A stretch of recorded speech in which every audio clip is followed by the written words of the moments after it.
У работе нарады ўзялі ўдзел кіраўнікі і службовыя асобы воінскіх фарміраванняў, дыслацыраваных на тэрыторыі рэгіёна, органаў унутраных спраў, управлення следчага камітэта, суда і пракуратуры.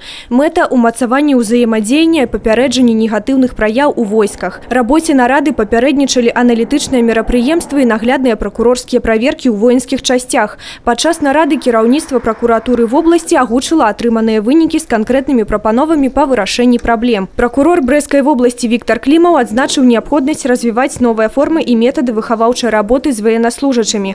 Асобным пунктам разгледзелі пытанні захаванасці маёмасці, зброі і боепрыпасаў. С учетом требований главы государства мы внесли уже конкретные предложения, которые призваны усилить контроль командования воинских формирований по обеспечению сохранности имущества, оружия и боеприпасов.